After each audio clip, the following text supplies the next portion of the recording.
Hello and welcome. My name's Steve Beckles-Abussier, the speaker with the orange tie. And guys, welcome to the Orange Room. I tell you what, I've not said that for a while. I think it's been about 3 weeks, guys, since I've kind of done one of these video diary things. And yeah, a lot's happened. And I really want us to kind of have a lot of fun, a lot of learning, but most of all, I think give you some tips and techniques to go away with.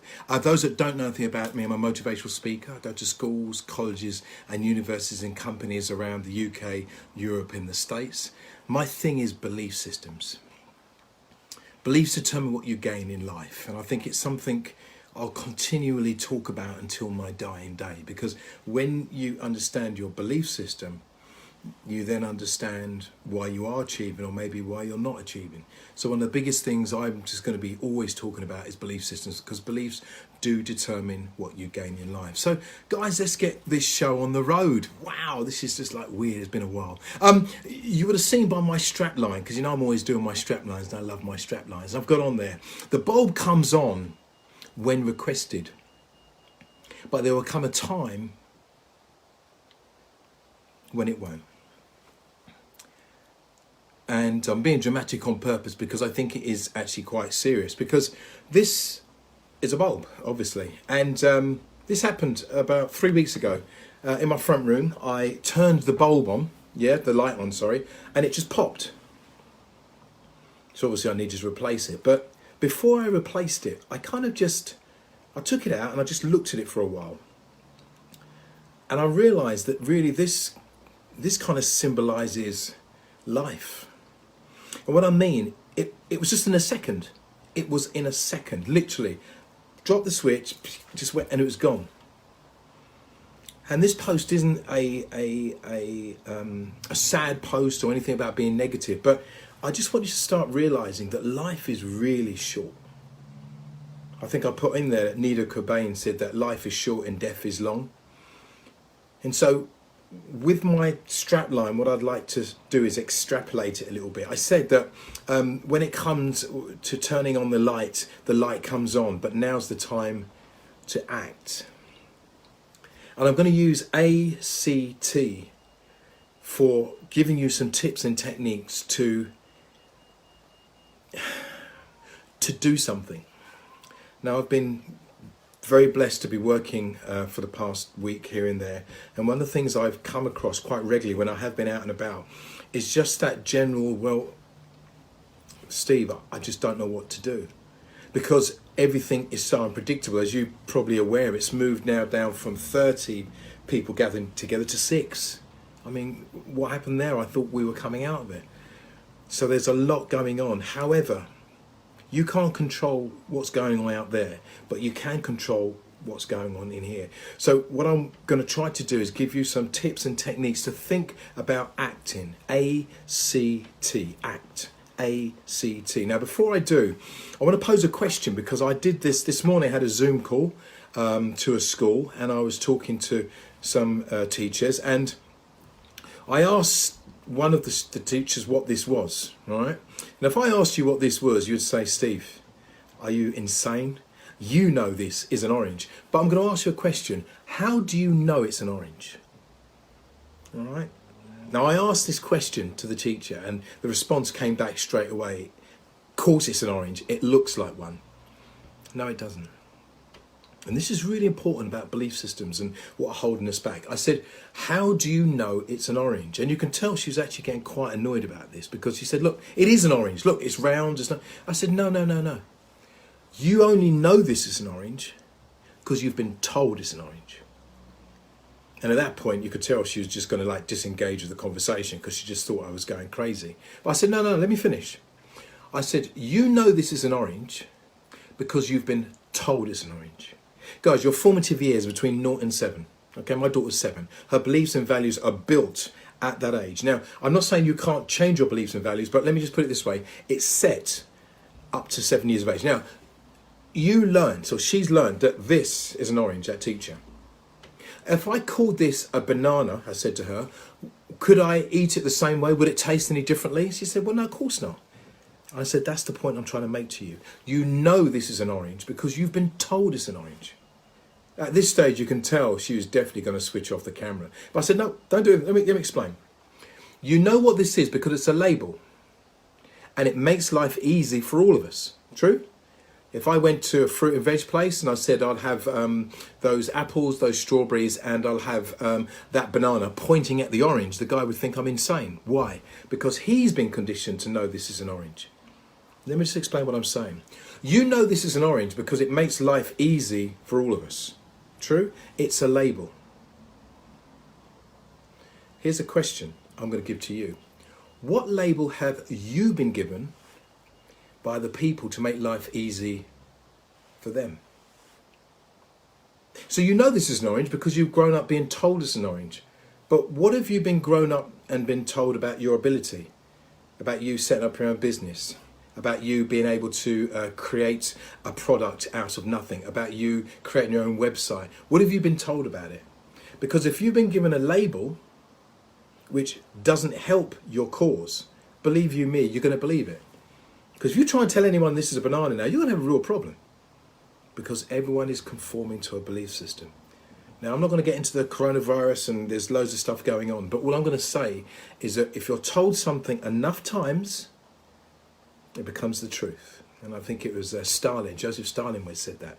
If you tell enough people the same thing over and over again, they'll believe it.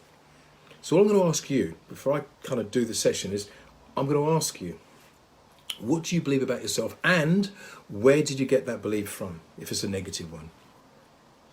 Because once you get that ironed out, you then start thinking to yourself, hold on a minute.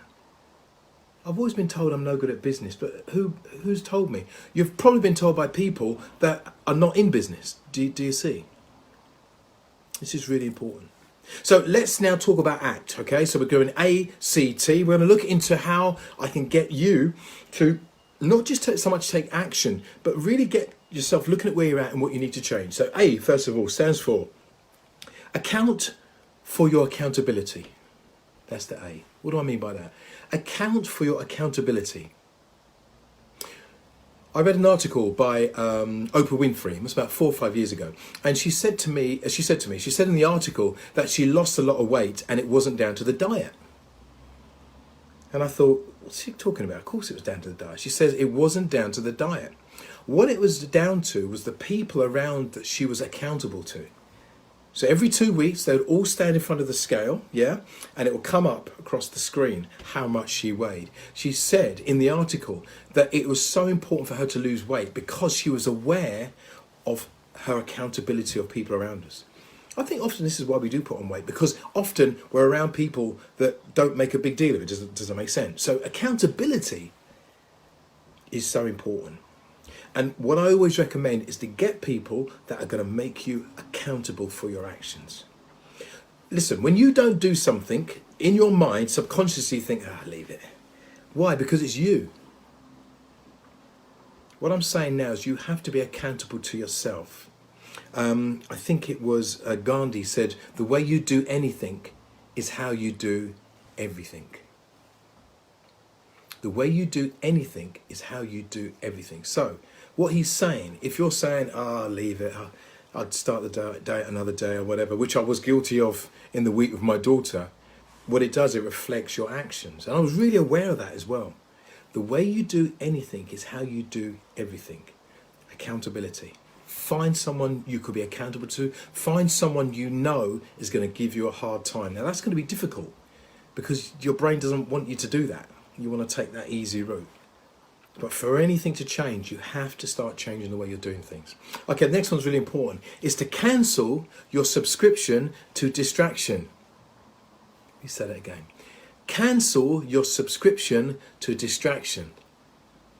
We are surrounded in this world of ours of constant distractions. I did a test this morning where I literally just opened my phone up and I went just doing a search for something. All of a sudden, these pop-ups started sliding up from everywhere. And there, click this and whatever. And I had to get a YouTube thing. And lo and behold, what did I find myself doing? Being distracted. Even when you watch a video, have you noticed the first 3 seconds, there's an advertising right at the beginning? And a lot of the time you think, leave it. But advertisers are spending millions of pounds in this because they know that subconsciously you are distracted. Even though you press skip, it knows it's registering inside. What I'm going to say to you now is that you start to have to plan your space, your distractions. Now I talk a lot about this, and I think Andrew's online as well. But yoga, I did mine this morning. Brilliant.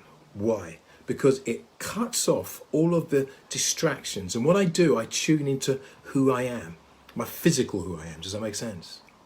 You have to be doing something to shut yourself off from this constant.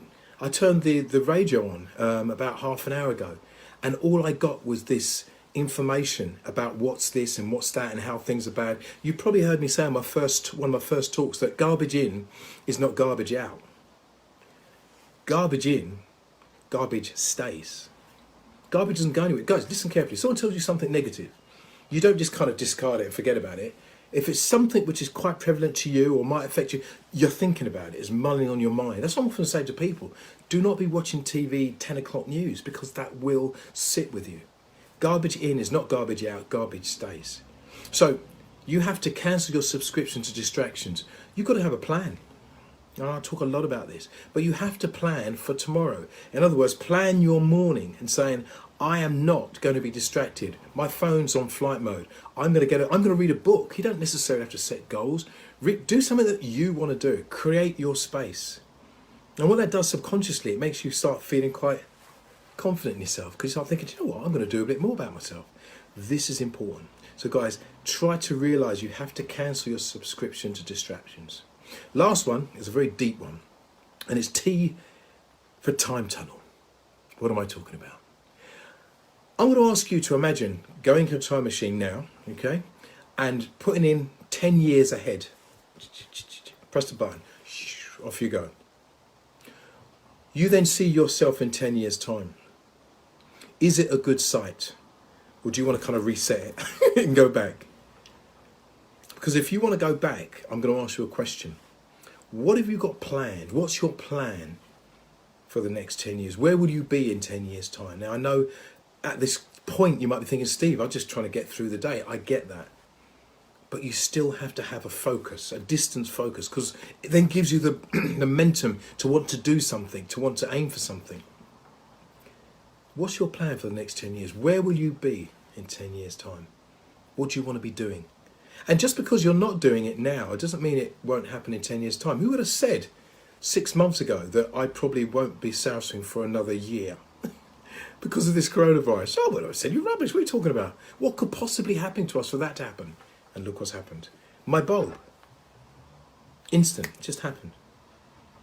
Now, I don't wish, obviously, any negative on any of us, but I'm sure we've heard stories where people have just died. Strokes, whatever. So I think it's now the time to act. Now's the time to say, do you know what? I've had enough. I'm going to do something about this. I've had enough of the talking, of all the words. It's about taking action. And I read somewhere, it's really funny, that a decision is not an action, it's just words. You can decide after you listen to me and say, yeah, I'm going to go for that, it's good. But it doesn't mean anything. A decision is just a thought, it's not an action. I can decide, all right, there's this bulb here. I can decide to pick this bulb up, which is on my desk. That's my decision. I've made a plan.